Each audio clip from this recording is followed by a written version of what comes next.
Firestorm for part 2 of the podcast. Good evening and welcome to part 2. Thank you, Dara and Angela and Toast, for passing us on. And now here we are to talk about the upper echelons of Firestorm, which is Firestorms 4 and 5 across Series 6, 7 and Extreme 2. I thought you were going on to 8 there. Nice. But yeah, so Firestorm 4 is the one that makes its debut in the 6th Wars. Largely unchanged from Firestorm 3. It just has the flipper closed more often and will later get a notable modification, but not yet. So for now, Firestorm is drawn against Megahertz 2, Cedric Slammer, and Colossus. And this would have been a fantastic fight if not for the very start. Now, as we know from the New Blood Championship, Cedric Slammer, very good spinner, very promising robot in general, and had a good chance of maybe even making a heat final in this heat. But they just, right away, Firestorm flips them over at the beginning and hounds their self-righting so that Cedric is immobile until it's counted out. Even though later on, Cedric proves to be the only robot left. Because after finishing off Cedric, Firestorm goes on its murderous rampage, flips Colossus into the corner in mighty fashion. It's a good KO. We like that. Then, even though it's already won the fight, it goes after Megahertz 2, chucks it over, smashes the computer screen off completely. It's a beautiful attack. And then, despite the fact it's beaten all 3 opponents, when Cedric Slammer comes back to life, it even kills itself by driving into the pit. So all 4 robots are defeated in what is a fantastic fight, except for just a really aggravating KO on the promising Cedric Slammer, which was easily the second best robot in the melee. And Nick, do you want to say something? No, not really. Because Cedric Slammer isn't a good robot. why have you gone red-faced then? Yeah. With rage. The red He's just choking on this whole time. I really have been swallowing my words. Because Cedric Slammer's Shremek was actually still in a position where it could right itself. But it eventually does. And it's just that bad at self-righting, so it's not Firestorm's fault that Cedric Slammer's not a good machine. Yeah. I don't think you can fault Firestorm for beating the ostensibly second biggest threat. It didn't beat Megahertz first. Like, but okay. it's worthy of credit. It just, for me personally, removes part of the entertainment from what would have otherwise been a complete riot of a melee. Yeah. Series 6's campaign, we talked about some in the last episode, whether some of the heats are better or whether some of the heats are worse. Series 4 is definitely the worst. Series 6 is probably the most forgettable, really. It doesn't get any ooters. It gets one. What, in Series 6 heat? Yeah, he's talking about the heats. I'm sorry. Yeah. The Series 6 heat, yeah, it's pretty forgettable. The fights are all fine. But yeah, it is certainly a forgettable run of battles. Especially the second battle with Barbaric Response. Oh boy, this one. Normally, when a competitor flips a house robot, it's funny. It adds a lot of comedy to a battle and livens up the proceedings. Firestorm managed to do that in a way that ruined the fight. Because it's having a clash with Barbaric Response, which is, dare I say, for the first 30 seconds or so, it might even be winning. It gets the first... It breaches Firestorm's clearance, it gets the first lift and clamp, but Firestorm at one stage just decides to flip the ref bot. And yeah, in principle, that sounds pretty funny. But then when Firestorm resorts to its usual tactic of one flip and done, and Barbaric Response is stranded on the arena wall, suddenly there's no ref bot to count it out. And you start to hear these boos come out from the crowd because they're sitting waiting for Firestorm to throw it out of the arena. And it just sits there. There's no one to count it out. The house robots can't take the initiative because it'd be too presumptuous. And the battle just ends. Cease is called, and it's the most anticlimactic battle in possibly the whole series. I'll give Firestorm a bit of leeway in this case, though. It was having a bit of a tough fight, so I understand it playing things sensibly in this case. Doesn't ignore the other times it does it, and it doesn't help that Refbot can't come in. But as for leaving Barbaric Response there, it's hardly a crime in this case. Yeah, it makes sense. It's not the most easy Uta in the world, No, like not at all. a certain other Heat final in Firestorm's campaign. But regardless, it is through to the Series 6 Heat final, which is against a completely respectable opponent in Exterminator. Which again, kind of takes an early lead, because Exterminator's wedge proves to be lower at the start, and it manages to push Firestorm back. It's hardly dominating, but at least it But opens the Firestorm pit. never does anything offensive until the KO blow. Yeah, this is pretty much a case of Exterminator holds a very, very narrow lead until Firestorm gets its first real strike, and that strike wins it the match.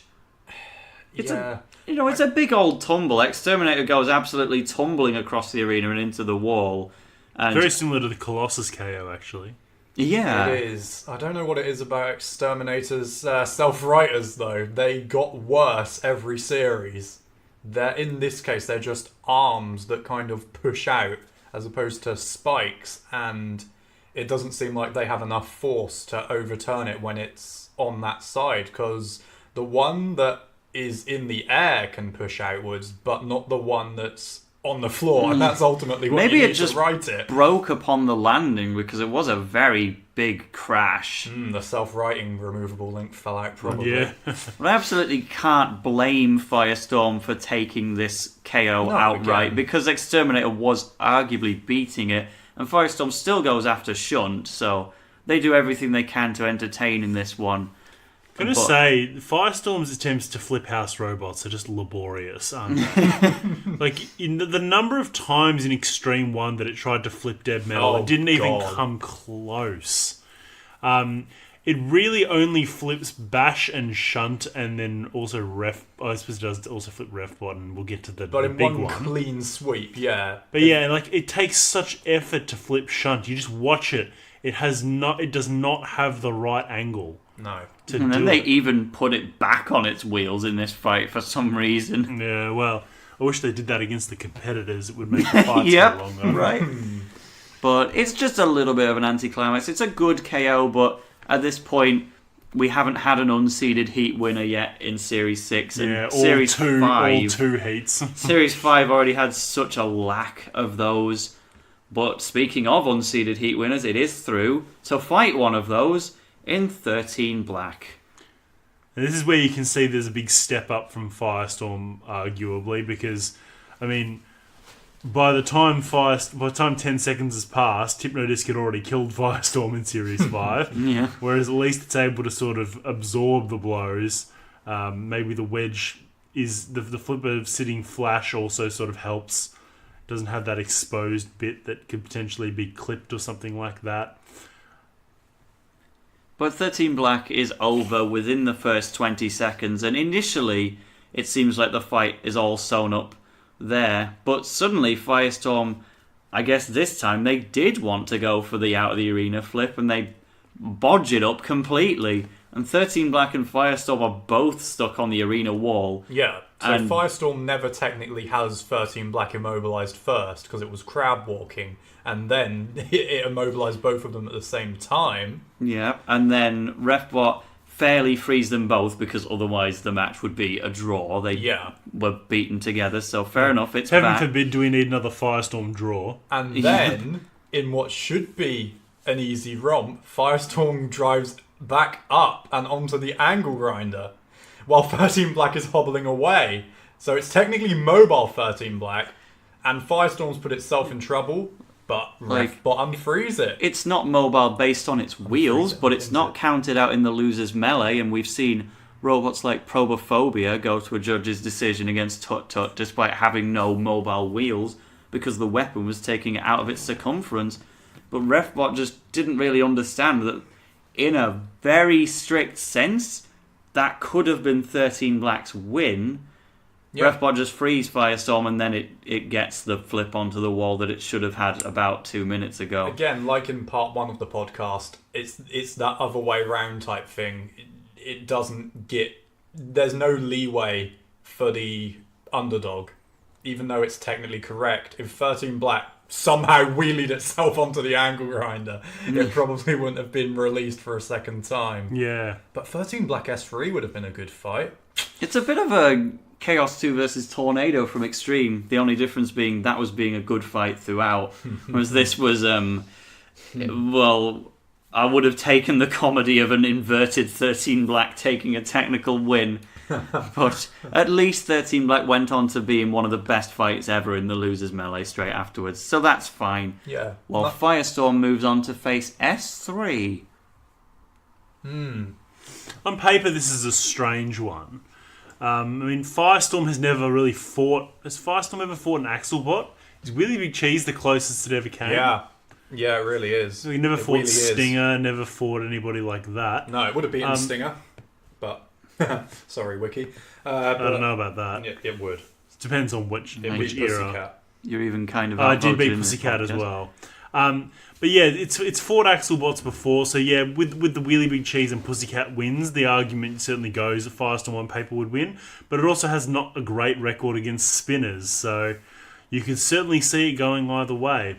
Yeah, if I was watching this for the first time, I wouldn't think Firestorm would be able to do much with it, because it's a front hinge flipper, so you're not going to be able to get the blade underneath to lift S3 up like Bigger Brother, and S3 feels slippery enough to keep evading it, but... They'd just have to go for a pitting like Bigger Brother did. Yeah, or so but- we thought. Yeah. What actually happens? Turns out to be the exact opposite. Firestorm bulldozes S3 straight to the arena wall, and S3 is just so comically long that by flipping it onto its end, it just falls out of the arena based on height and gravity alone, and Firestorm earns its first out of the arena flip since Reactor 3 a series and a half ago. Reactor 3. Wow. Yeah, I like when it beat in the S2. qualifiers. Yeah. Good save. Yeah. Oh dear.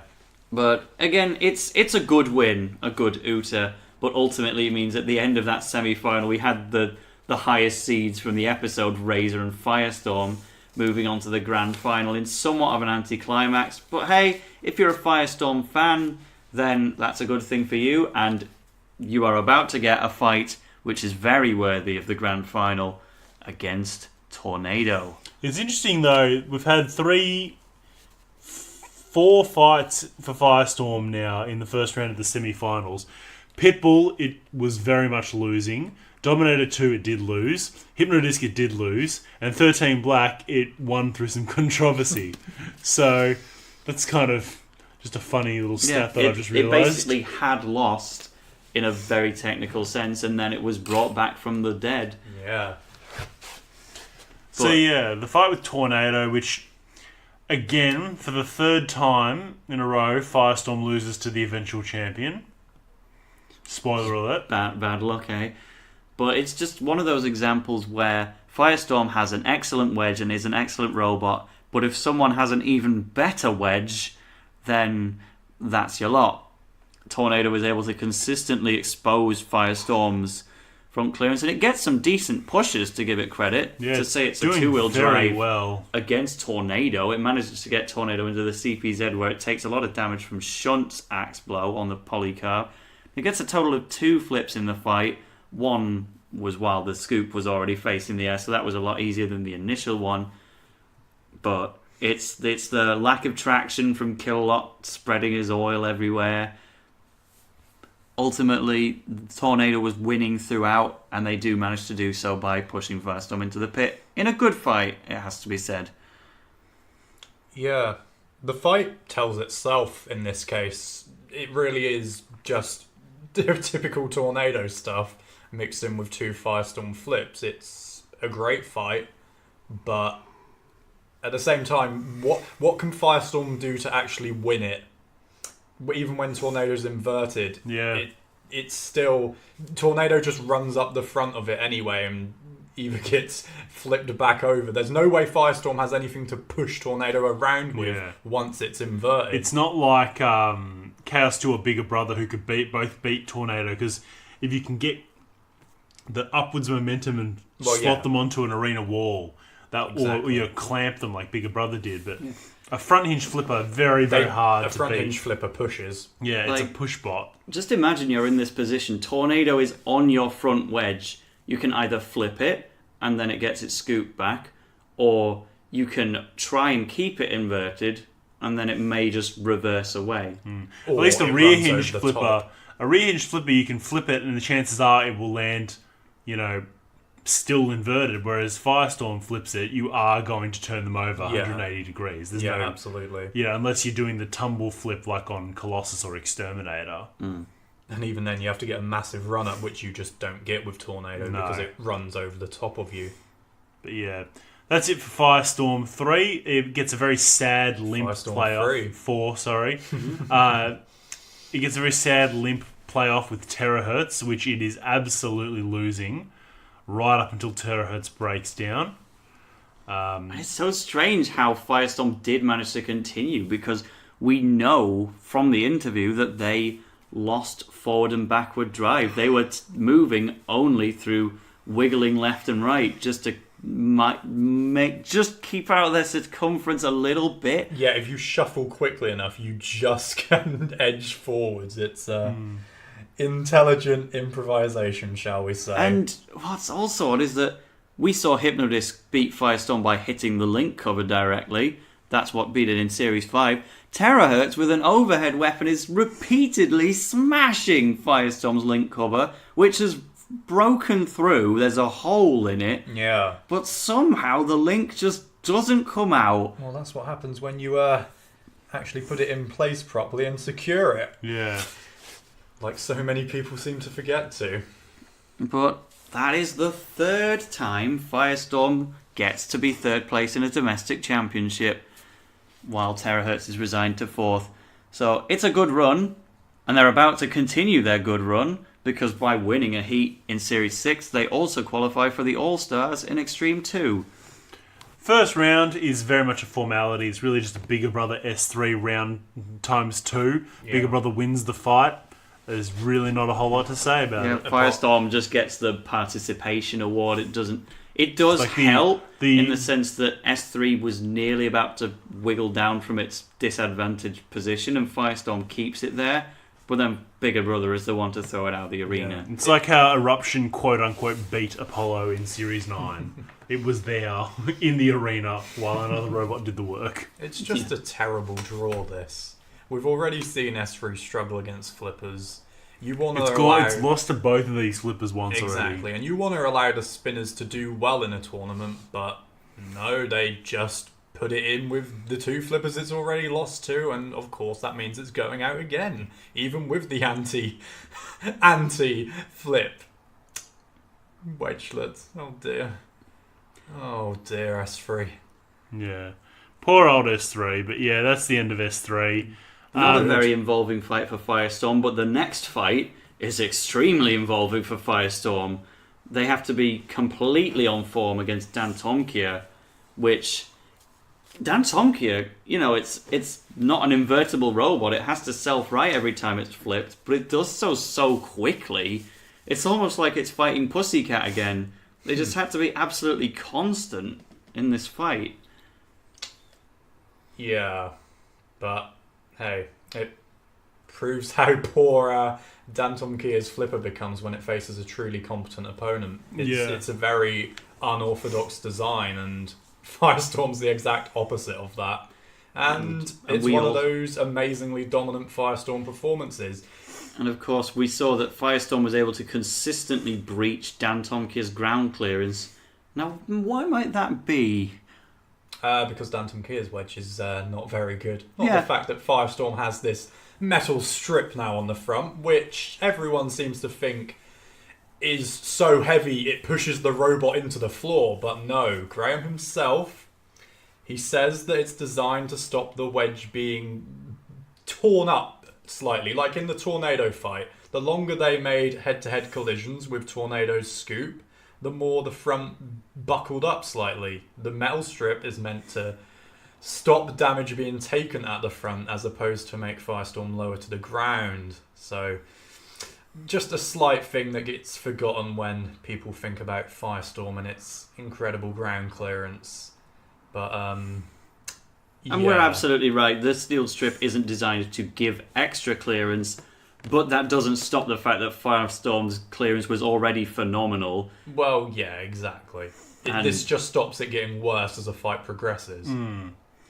It's a sad ending, but it's a great tussle between flippers. Firestorm is flipped for the first time in what, years? When was the last time it gets flipped in the tag team? Yeah. Yeah. Against Bigger Brother. Wow. Yeah. So Matilda flips it over in the tag team, and yeah, Danton Key is the first robot to flip it. Good for them.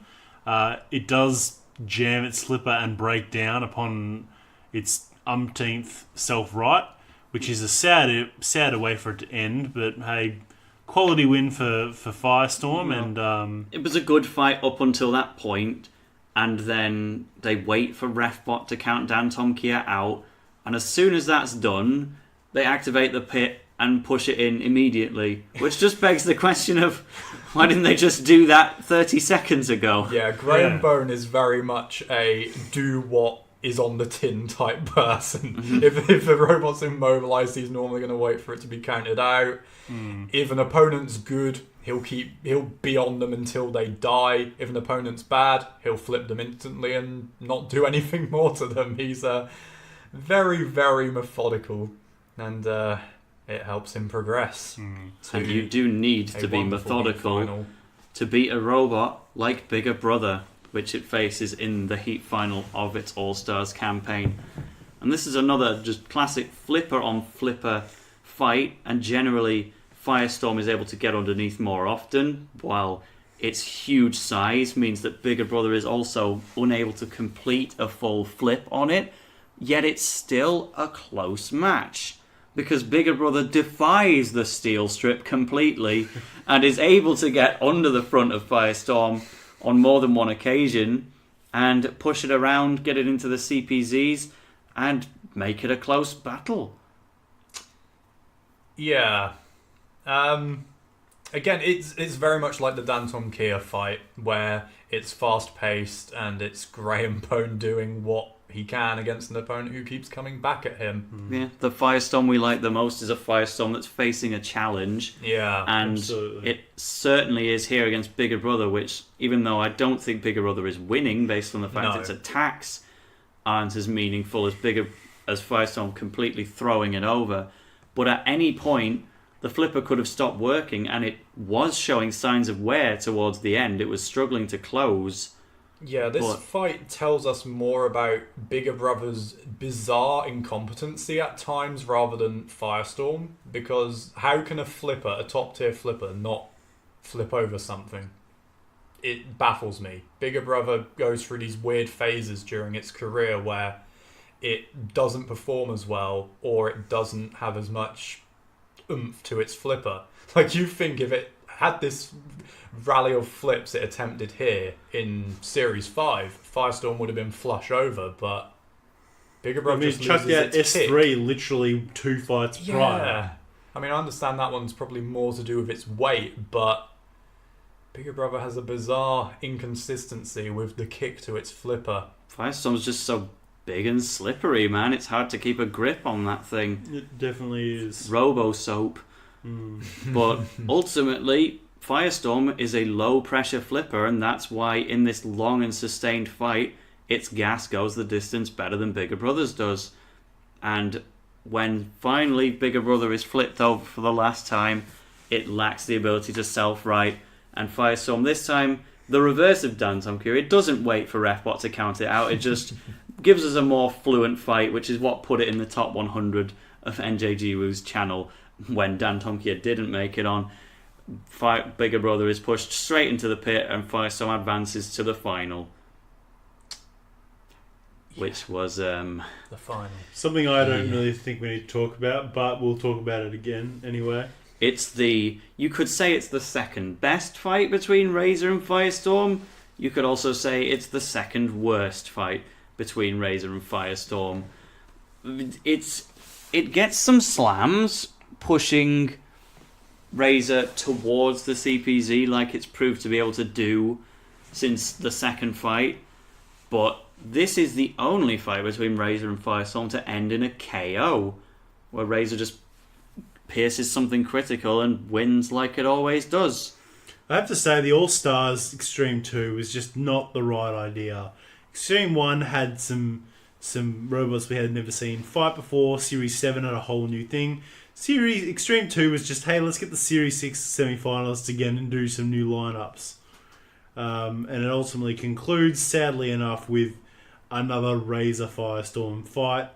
Otherwise, I mean, the only other outcomes were another Razor Tornado fight or another Razor Bigger Brother fight. There was nothing really there that we wanted to see. No. Hypnodisc is now too old for that to be the drawing, if the main event.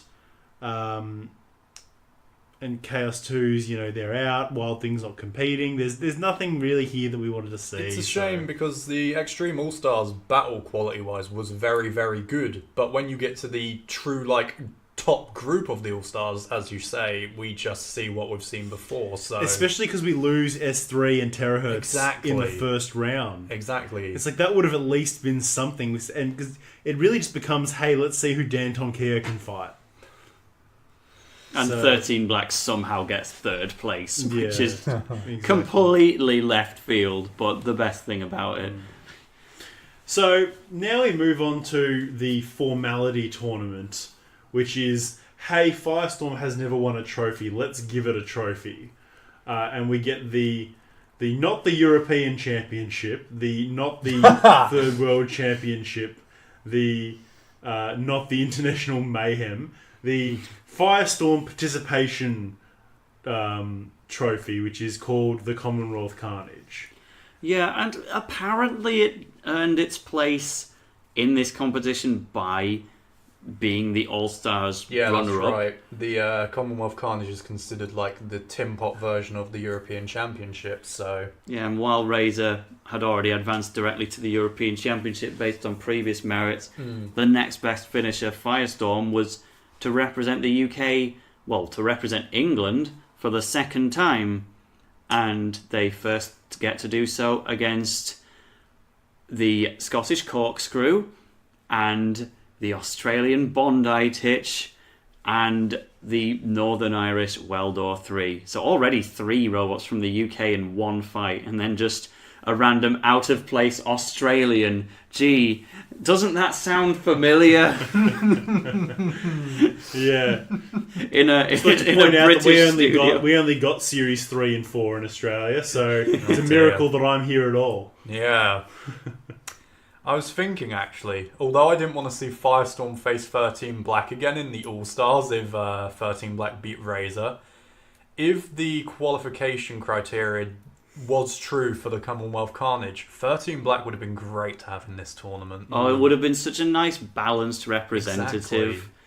It's just like the World Series just recently. It's like, hey, let's get an A-lister, stick them in with some loner bots and some also rans, and then be confused when it's not competitive. Yeah, and it's dull. And let's just throw Panic Attack in there again, because heaven knows we've never seen Panic Attack and Firestorm fight. Let's see. Well, we haven't seen them fight Firestorm 4, so that'll be good. That's definitely something we want to sign up and see.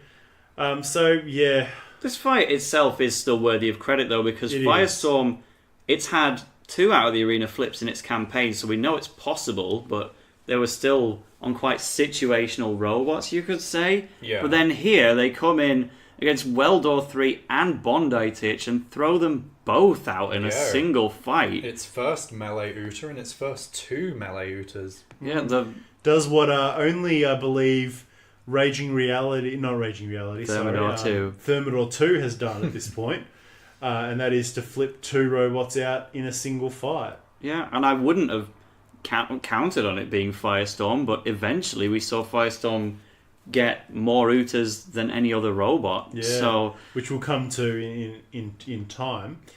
Look, the tournament, whether it exists for whatever purpose is a different question, but there's no denying Firestorm's the best robot here. But then again, you could argue, you stick any of the All-Stars here, Dominator 2 would have been the Commonwealth champion. Hypnodisc maybe even still could have done it. You know, it was inevitably the All-Star participation trophy. Yeah, England could throw out whoever they liked, and because they were biased towards the UK, they told the Australian to bugger off home. Yeah. And that's what they did. Que sera, sera. And so, having done that, now they have to kick out someone from the UK, and it's from Wales, it's Panic Attack. And it is strange that they chose this to be the second round. They either didn't think Panic Attack was going to be able to win a fight against Corkscrew.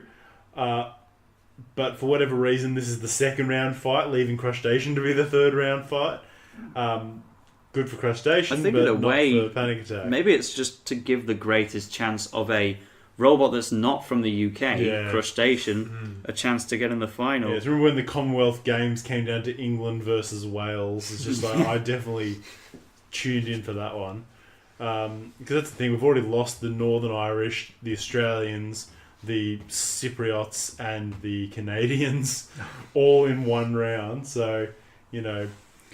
Anyway, this fight, we've seen Firestorm and Panic Attack already. We don't need to say anything else. It's a KO victory. There's just a Sergeant Bash flip along the way. There is. Before Panic Attack is stranded on its Shreemekh, which kind of proves why it didn't need the Shreemekh in the first place. Yeah, Invertible Panic Attack would have been a much better idea, but that's for a Panic Attack podcast which already is out. Go listen to it.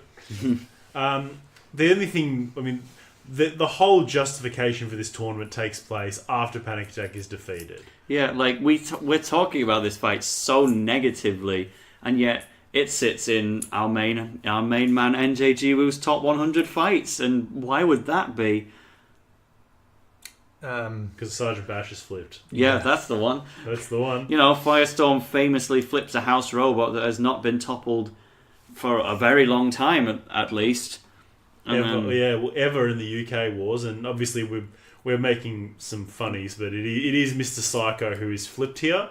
The only robot ever to topple Mr. Psycho was an unintentional German Wars topple over. That was Mr. Psycho flipping himself. Yeah, it was really. It was like, you know what, Demolisher flipped itself in the Series 1 stock car too. Imagine Mr. Psycho in the stock car tournament. Yeah. So Firestorm really does get a perfect storm of, no pun intended, a perfect storm of circumstances here, where Mr. Psycho reverses up the wedge, having dropped Panic Attack into the pit, and it's just at the right angle so that it sort of teeters.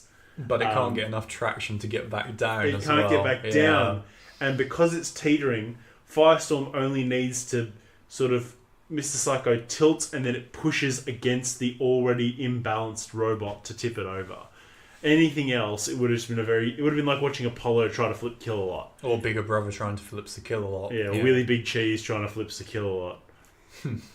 Any others? Or Firestorm trying to flip Shunt. Chaos trying to flip anything. Yeah.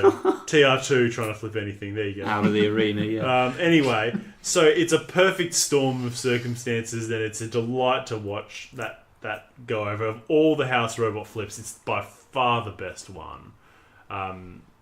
Except maybe some of Apollo's, just for sheer sports, sheer glee. But it's the most impressive. It's just a huge weight that they managed to topple over. Gives some more respect to the front hinged flipper that can actually still get some stuff over. And that puts us through to a very much a thank you for showing up, here's your medal grand final, which is basically Crustacean goes in, they know that they're not going to win here. Yeah. No one's rooting for them. The producers have decided who's winning this. It's just have some fun. Sadly... Yeah, except Firestorm won't really give you much of a chance because it's going to just be on your case for the whole fight until Crustacean is stranded on its side and understandably left there. That was the only way you were going to KO Crustacean without getting it in the pit. Yeah. So this is two robots where it's completely one-sided between the weapon designs. Like Crustacean, we're not in Series 3 anymore. Grippers and Crushers and Claws aren't going to keep Firestorm, contained like Pitbull was able to do. And so, Crustacean is immobilized. Firestorm gets their participation trophy to sit on Graham Bones' mantelpiece, and that's it. Firestorm doesn't have to sit in the same category as poor old Hypnodisc and Dominator 2 or Wild Thing anymore. They get to be their trophy winners. Yeah, just like in the same series that Bigger Brother got its participation trophy. Exactly. Oh, God. I was going to say, what about Bigger Brother? And then I thought instantly, no. Yeah, and Chompalot took bear moths and Tiberius took bear moths and... Oh, dear. So Series 7, we're in the home stretch now. The next 5 or 6 fights. Round 1, Firestorm is seeded second because we don't have Razor anymore. And of course, this is Firestorm 5, but realistically, the differences between 4 and 5. Yeah, Extreme 2. We don't even was know 5. because they don't even do the VTs anymore. Yeah, we don't have Philippa to say how it's changed. You know, Jane Middlemiss is meeting these people for the first time. Yeah. We know that Firestorm 5 is somehow 94 kilograms, so it lost weight, but that's about your It's lot. got a steel strip though, and that's all that matters. Yep, this time it gets to use it in a main competition rather than the Extreme 2. Pulls a stellar all-star lineup in former semi-finalists Black and Blue, who are Mousetrap, and Dutch grand finalist Bam Bam. On 2 occasions, it has to be Yeah, said. 2-time Dutch Wars grand final. So they really pulled out all the stops to give Firestorm a competitive run here. And it's about as competitive as you'd think for bordering on weaponless cluster bots. A spiked pickaxe that is about as thin as, barbed wire. We have a very traditional Firestorm KO. This time it's on Bam Bam, which is all the more confusing because if you watch the Dutch Wars, It righted itself. Bam Bam self-rights on multiple occasions, but here in the 7th Wars, it just seems to lack that capability, and Firestorm is not going to right it in a melee environment. Daisy Cutter is the other participant, and that being a full-body spinner, it of course wants to avoid that. So it's just a matter of waiting for the weaker clusterbots in Black and Blue to become immobile, even with some help from Daisy Cutter, which delivers a big blow to Black. To Firestorm's credit, they don't wait for Bam Bam to be knocked out, which is such a refreshing change. They actually push Bam Bam onto the pit and then activate the button, which just eliminates Bam Bam, because thank heavens for that. They join that exclusive club of place them on the pit and then descend them. Which is always fun to watch. Atomic was in earlier in Series 7 and Razor beforehand in Series 6, of course. Yeah. And while you could argue that Black and Blue is primarily disabled by Daisy Cutter, Firestorm at least gets to put Blue in the pit. And not the Blue from King of Bots and not the Blue from Dutch Series 1, just the awkward other one. Yeah. So that's it for round 1. Round 2 and 3 pretty much go together. We get 2 flippers. And Firestorm decides them both in the same way. Yeah, but one is just a little more grimacing than the other. The Repteron fight is very straightforward because it is a flipper that can't self-right, and so Firestorm at least makes it as interesting as it could have been and throws it out of the arena. The Ripper one is interesting because we know that the Firestorm team weren't actually that confident against Ripper. And this was probably the strongest robot they've ever had to fight in a heat final. Absolutely. But I don't agree that Exterminator was anything really to write home about, but Ripper was just a big, powerful flipper, experienced team, even though it was their, early in their campaign. They've been doing it forever. They've been building robots. Had a just as impressive first round melee as Firestorm did. Just mopped the floor with its opponents. And something I learned while talking to John Findlay in person, there was a very uncharacteristic comment from the Firestorm team which didn't prove to be true at all, in that because Ripper had been focusing on the house robots in the previous round and had dealt with them, Team Firestorm says, if we win, we're going to be the house robots and we're going to muck you around. And they just wanted to be the pseudo-house robot and just pick on Ripper to gain revenge on behalf of the shunt it could never seem to flip properly. Instead, what we get is a very, very awkward flip where Ripper is just stuck on the arena wall. It clearly can't get down. It's the easiest Uta in the world, even for a flipper like Rick or Prize Fighter. They could get Ripper out of the arena in that situation. Even TR2 could do it. Yeah. No. Maybe not. No. But they just wait another 35 seconds for RefBot to count Ripper out before giving it the most obvious push in the world to get it out. There's some upsides. It meant that RefBot's counter broke and he went Euro. And it also meant that because RefBot was present, the Uta was filmed through his onboard camera.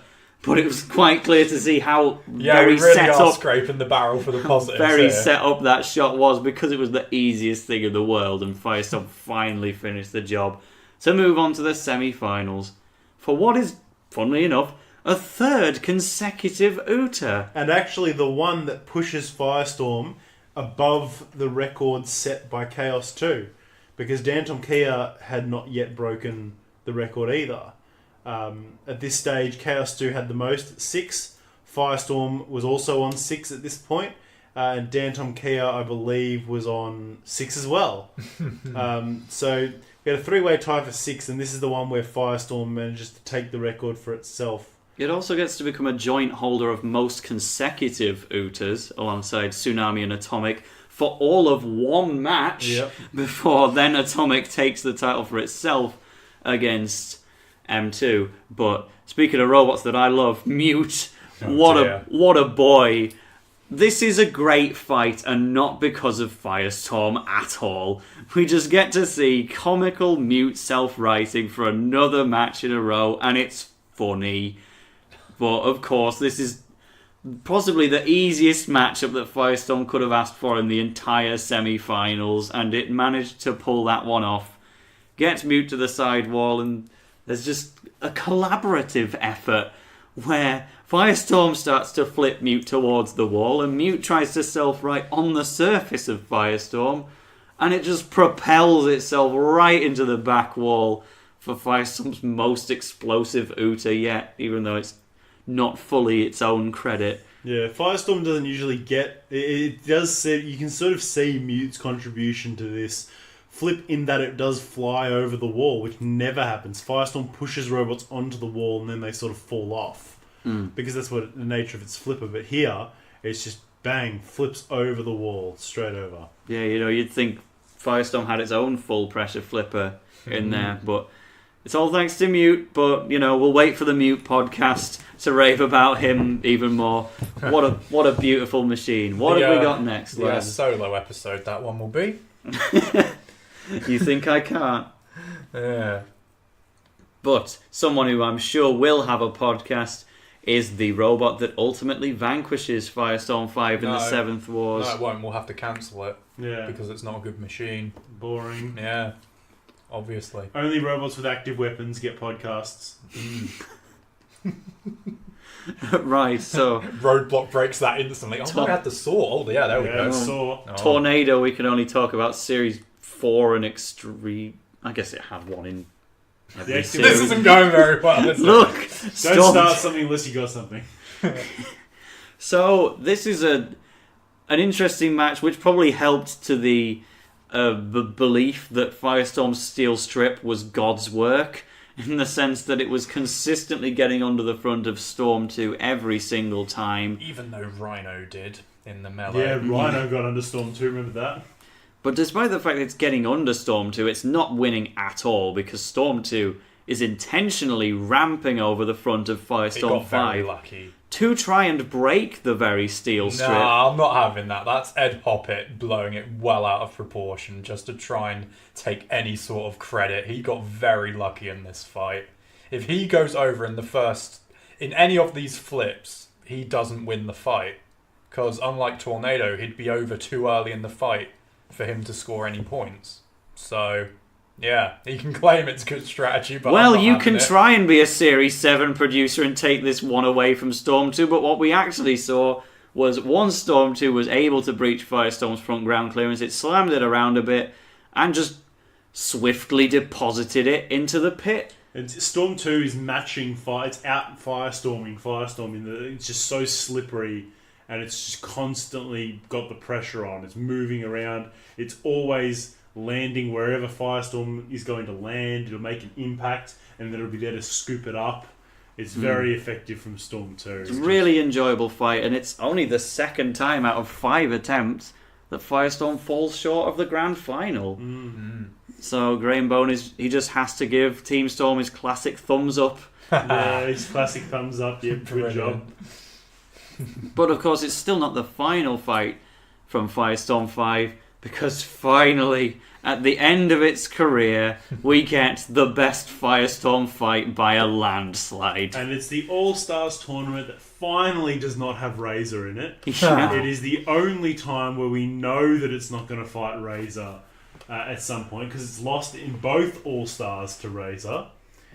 And it goes in round 1 versus, you guessed it, Panic Attack, along with Cat 3 and Bigger Brother. Now, on paper, we've got Dan Tonkia, who they've beaten, Bigger Brother, who they've beaten, Panic Attack, who they've beaten, and then you've got King Bee, Bear Moth, and Pussycat, who they've beaten. Pussycat, who they've beaten, King Bee, Bear Moth, and Cat 3. Wow. So, on paper, not only is Firestorm the reigning runner-up for All-Stars, it's also by far the strongest robot here. And This it was should be the Firestorm trophy. Forget the stupid Commonwealth Carnage. It was by far the highest placing finisher in this tournament as well, with only Dan Tonkia being the other robot here to win a heat at all. I think Cat 3, I believe, comes third. Wow. Everyone else loses in round 2. That's why they included a recap of everyone's performance at the start of the episode. They had the time. These All-Stars didn't do particularly well. No. Nor did they do particularly well at fighting each other here, because they completely throw the script out the window, abandon the motive, and Firestorm gets by far its best flip on Shunt ever. Finally. Throwing it over in one go. Yeah, and thank God they did attack each other, because this fight would have been awful if it went to plan. It would have been Panic Attack over instantly, and Bigger Brother mucking around with Cat 3 in a boring tag team terror that no one wants to see ever. And then they'd probably meet in the final again. Yeah. Which would be a good fight. But this is a brilliant fight where Firestorm is having to be the ringleader here. It's clearly the most well-equipped robot to take on the house robots out of this lot. It can't quite finish off Cassius Chrome, but it just inadvertently scoops up Panic Attack along the way, chooses not to flip it because it's too bothered in trying to go after the house robots. And the house robots can't do anything about it. Even Cat 3 is axing Cassius Chrome's eyes off and delivering damage. They have to try and fire the floor flipper to get Firestorm over. It misses. They activate the drop zone in the middle of the fight. It misses. And it just gets even funnier, because then the entire favourite, by far the most likely robot to win this tournament, Firestorm, for the 3rd or 4th time in its career, just drives straight into the pit. Yeah, they went for Refbot. They tried to complete the hat trick, and they went into the pit themselves. They, just imagine Refbot as Cedric Slammer, and then you just overshoot it, and in you go, and Firestorm comes forth, and after all this time, manages to lose to Panic Attack. Yeah. In its final fight ever. Being used very loosely, that loss against Panic Attack in this instance, but we'll give it credit where we can. And then Bigger Brother drives into the pit as well, meaning that Cat 3 also is a robot that defeated Firestorm. The Firestorm one I'll give, I'll say it's one of those that happens. The Bigger Brother one is just the worst piece of driving ever, that it looks scripted. It swerves around and reverses into the pit deliberately. It's like something Firestorm would do in Series 4. It's so questionable that I even asked Ian Watts on Reddit, how did you end up in the pit in that fight? He says something, I think Panic Attack or Cat 3 pushed me down there. And I'm like, there's a lot of evidence against this. Untelevised fight, that one. Yeah. But that amazingly wraps up the long and honourable career of Firestorm. Yeah, in a sudden entertaining note to finish us off. But yeah, it's surprising. There's so much to this career, so much to the fight, so much to just Firestorm. Like we said right at the start of the first episode, Firestorm. There has never been a short campaign for Firestorm. It was consistently Except for this All-Stars. Except for the All-Stars. It consistently reached the All-Stars that it took seriously. Consistently reached the upper tier of there. It was in almost every side competition known to man, and it reached an All-Stars final, a tag team final, 3 grand finals, a semi-final, 2 semi-finals. Sorry, it did everything under the sun. There's a lot to it. Yeah. But we're under an hour, so that means we have time to talk about Hazel Heslop's campaign in the Iron Maidens with Cat 3. Hazel Heslop is in the Iron Maidens with Cat 3. There you go. Covered. Well done. Boom. Thank you very much. But yeah, Firestorm I think were generally pretty well liked. I don't think anybody disliked them in the pits. The fact that they got along with Cat 3 enough that Hazel was obviously joining that team. And the thing is with Firestorm, the fact that this sort of tepid, mild-mannered British rivalry with Panic Attack was the most passionate thing they could get out of it.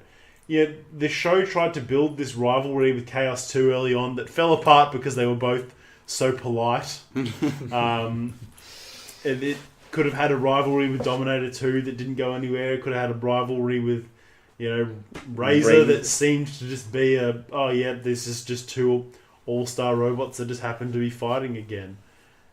Just nice people, effective robot, and all-star robot. So overall favourite fights, we talked about at the end of part 1. What's everyone's overall favourite Firestorm? So I don't think it's a problem for me to say that the Series 7 All-Stars Round 1 is my favourite Firestorm fight, because Firestorm is the biggest presence in that fight. It paves the way and makes it a truly enjoyable match to watch. Yes, I do admittedly take a lot of pleasure in it driving in the pit and losing, but if we look purely at competition fights, then we said in the last episode it's a toss-up between Dominator 2 and Razor in Series 5. Then I would have to say, just based on my personal bias, it's probably joined by the win against Mute. I think my favourite is the win against S3. That's a good one. It's probably its best Uta. Its worst... the Bolt from the Blue one is the worst fight of all time, so that's it. But I'm giving a dishonourable mention to the fight against Crush Station. And I still don't want to budge from the awful win against Sachroma. That's truly dismal. Yeah. I don't think there's anything outstandingly bad in the series that followed, but I guess Barbaric Response in Series 6 has to be the one from this end of the spectrum. Probably true. I'll go not worst necessarily, but least favourite as the S3 and Bigger Brother All-Stars melee, because it's just a completely illogical draw, even though Firestorm doesn't really do anything wrong in that fight. We all know my other fight that would be in the least favourite section, so we won't go there again. And favourite, I'll go for the Commonwealth Carnage melee, because it's dominance, but it's not a romp that ends immediately. It's 2 Utas, it's good fun. Yeah, and it has World War 3, so that's always a plus. Exactly, underrated robot. Yeah. All right, well that's it for our special live from Durham coverage. I think it's about time we left the cathedral now. It's got this dreadful echo. The priests are looking at us judgmentally. Yeah, I think we need to make another donation. Yeah, we've been. They must be Panic Attack fans. Yeah, exactly. So, hope you enjoyed our live coverage. I won't be in another one because this was a very expensive podcast. I just spent a couple of $1,000 to get out here. Next one's the Typhoon 2 podcast with you two in Edinburgh. Yeah, absolutely not. Coyote podcast without you. Yeah, exactly. Good. We'll just keep going. But yeah, that's it. Live from. Maybe we'll do another one. I won't be, but we'll see how these guys do. They've got less excuse than I do. I'll just pop over to Nick's house, drag in Cam, and job done. Yeah. The Atomic podcast. podcast. Thank you for joining us in this special 2-part